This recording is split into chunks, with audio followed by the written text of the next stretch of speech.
Argentina, indigenous people of the Tercer Malón de La Paz arrived in Buenos Aires after a week-long caravan from the province of Jujuy against a regional and constitutional reform. Guatemala's electoral observer on behalf of civil society movements reiterates its complaints about the risks facing the country's democratic stability. In a joint statement, the military governments of Mali and Burkina Faso warned that any intervention against Niger will be considered a declaration of war.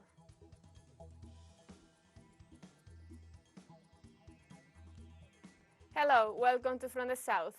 I'm Ana Rosabal from teleSUR Studios in Havana, Cuba. We begin with the news. In Argentina, indigenous people of the Tercer Malón de La Paz arrived on Tuesday in Buenos Aires after a week-long caravan from the province in Jujuy in defense of the territories and natural resources and against the constitutional reform approved by Governor and Vice Presidential candidate Geraldo Morales. The arrival of almost 1,000 demonstrators in the Argentine capital coincides with the date of the Pachamama, so there will be a ceremony in homage to Mother Earth and other activities. The mobilization to Buenos Aires is being held to demand that the Supreme Court of Justice rule on the unconstitutionality of the reform of the Jujuy Constitution and for the National Congress to sanction the law of indigenous community property. In the province of Jujuy, demonstrators have denounced institutional violence, persecution, and detention of protesters. In Brazil, the Minister of Justice, Flávio Dino, criticized the military police for the operation carried out in São Paulo, which left 10 people dead. The events occurred last week in the city of Guarujá. The operation, which involved 600 agents of the military police and the state civil police, and was defended by the governor Tarcísio de Freitas. However, the head of justice, although recognizing that it was an immediate reaction, affirms that everything indicates an excessive use of force. He informed that they have asked the authorities and the public prosecutor's office for an expert analysis of the cameras. Neighbors of the area accused police forces of killing and torturing at least one person.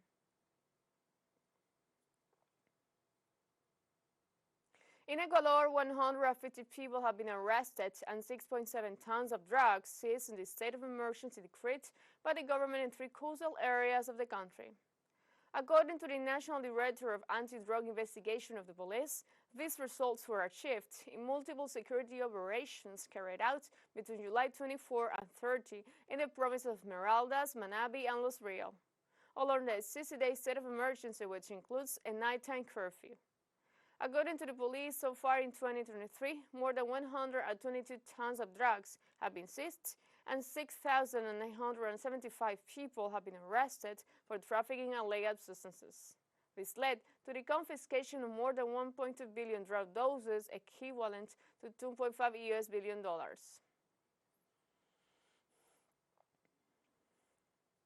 In Bolivia, President Luis Arce called for the maintenance of the preventive measures against COVID-19 after decreeing the end of the sanitary emergency.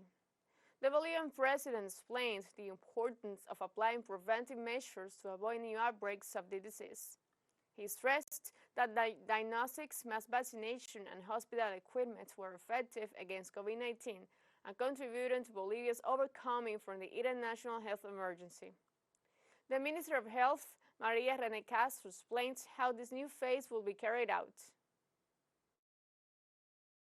Today is really important to remember that we are using the National Epidemiological Alert, and as it is an alert, it contains 14 points that are also important for the population to know. If I have a cold, if my 7-year-old child has flu today, it is our obligation to wear our mask properly, wash our hands frequently, and support us by keeping biosecurity measures. If I have respiratory disease or any of you have it, it is important that out of responsibility to our family and loved ones, to our community, we use biosecurity measures. In Colombia, the National Liberation Army ordered all structures to suspend offensive operations against the military forces, the police, and Colombian state security agencies for 180 days as of August 3rd until January 29, 2024. According to a communique issued by Antonio Garcia, the first commander of the ELN in Colombia, all ELN commanders and combatants have pledged to strictly adhere to this ceasefire. While defensive operations will continue within the framework of the ceasefire, any incidents will be reported to the command structures, who will be in turn informed the monitoring and verification mechanisms.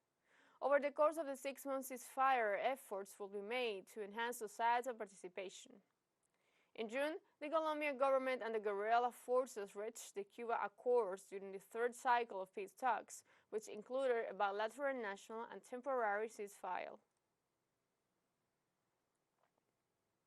President Andrés Manuel López Obrador has expressed that Mexico wants to contribute in the process to end suffering in Ukraine and will do so if both sides are present.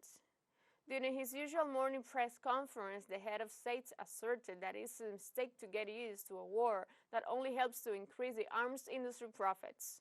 He reiterated that Mexico rejects any conflict and emphasized that they will take part in any peace initiative promoted by both countries.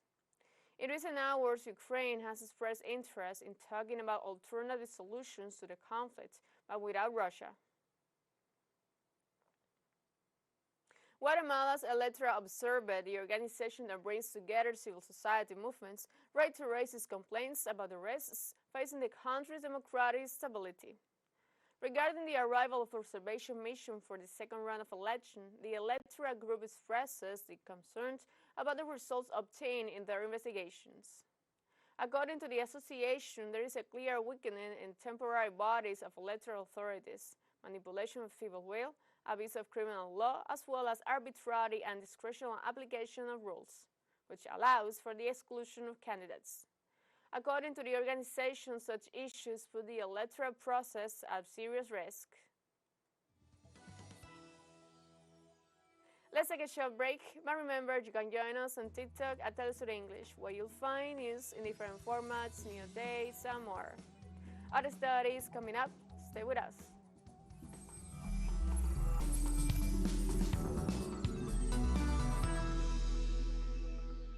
Welcome back. On Tuesday, the United States announced that it is allegedly committed to finding the resources for a Kenyan-led security force in Haiti. The Washington administration, along with Ecuador, will submit a resolution to the UN Security Council to authorize, in the context of Kenya's announcement, that it is prepared to lead a multinational force in Haiti and deploy 1,000 police to help restore calm in the country. For months, the UN Secretary General Antonio Guterres and the Haitian Prime Minister Ariel Henry had been asking for an international intervention to help the local police face gang violence. The last UN mission from 2004 to 2017 is blamed for bringing cholera to the country, and at least 134 of its peacekeepers had been involved in sexual abuse scandals.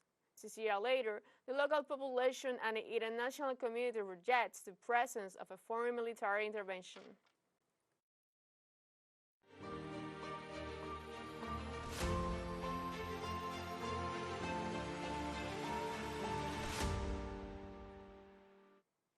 On Tuesday, Russian Defense Minister reported that they foiled an intended Ukrainian attack on two of the Black Sea Fleet ships. Two unmanned boats were destroyed on Monday night by Russian patrol boats Vasily Bykov and Sergei Ketov, while carried out monitoring missions on the southwestern Black Sea. More than 300 kilometers from Sevastopol, the patrol boats, the first and fourth guided missile coverage of the 22-160 series, destroyed the unmanned vessels with standard weapons with no injuries or damage to property.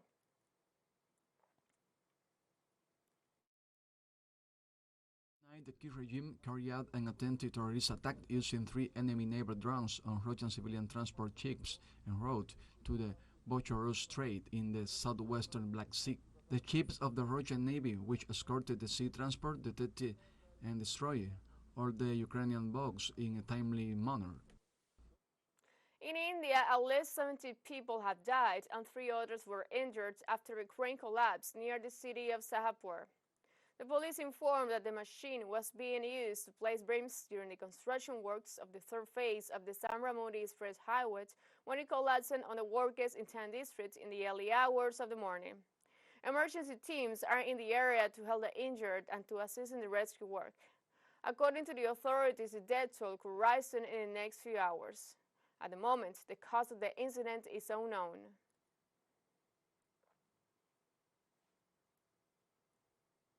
On Tuesday, Myanmar's ruling military junta has partially pardoned opposition leaders Aung San Suu Kyi and former President Win Myint. Myanmar's military board announced a special pardon for former President Aung San Suu Kyi, and it ends the February 1st, 2021 coup of state, where the military staged a coup claiming that the November 2020 general election had been rigged. Thus, they annulled the result. Aung San's legitimate government was overthrown before the start of her second term, and she was also far been sentenced to a total of 33 years in prison. The decision reduces the sentence by 6 years, and despite the clashing of the convictions, only 5 of the 19 charges have been dropped. Therefore, Suu Kyi, a Nobel Peace Prize laureate, will not be fully released.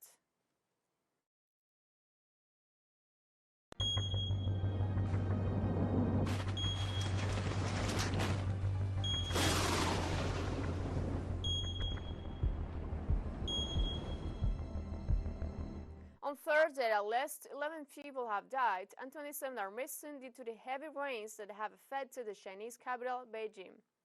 Local authorities reported that the 2 workers died while carrying out rescue work, and the other 4 missing fell into the water in a rural area.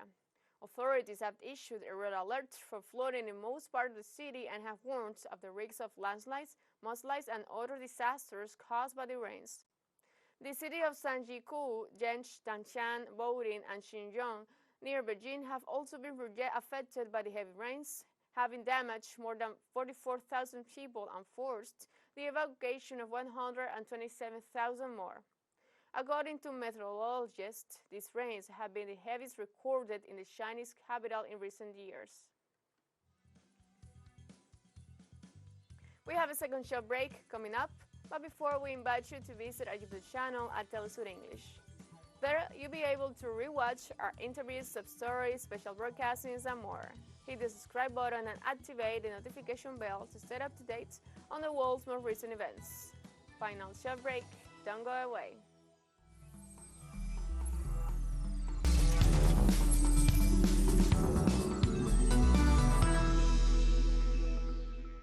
Welcome back. On Tuesday, in a joint statement, the military governments of Mali and Burkina Faso warned that any intervention against Niger will be considered a declaration of war. Both countries further stressed that they will take self-defense measures in support of the armed forces and people of Niger. The statement further warned that action against Niger could lead to the withdrawal of Burkina Faso and Mali from the Economic Community of West African States. Both nations reiterated that their position is against the negative consequences of a military intervention that could destabilize the entire region, and referred to NATO's unilateral incursion into Libya, which led to the spread of terrorism in the Sahel and West Africa. Colonel Abdoulaye Maigan announced the persistence of regional organizations in imposing sanctions to Niger. The governments of Burkina Faso and Mali first expressed their fraternal solidarity and that of the people of Burkina Faso and Mali with the sister nation of Niger, which has decided in full responsibility to take its destiny into its own hands and to assume before history its full sovereignty. And second, to denounce the persistence of these regional organizations in imposing sanctions that aggravate the suffering of the population and undermine the spirit of Pan-Africanism. Mali's military spokesman said that any military intervention in Niger will be considered a declaration of war. We refuse to enforce these illegal, illegitimate, and inhuman sanctions against the people and authorities of Niger. Fourth, we warn that any military intervention against Niger would tantamount to a declaration of war against Burkina Faso and Mali. Fifth, we warn that any military intervention against Niger would entail the withdrawal of Burkina Faso and Mali from the Economic Community of West African States and the implementation of self-defense measures in support of the armed forces and the people of Niger. Colonel Maiga also warned that intervening in Niger could destabilize the entire region. Consequences of a military intervention in Niger that could destabilize the entire region, as it was the case with of NATO's intervention in Libya, which was led to the spread of terrorism in the Sahel and West Africa.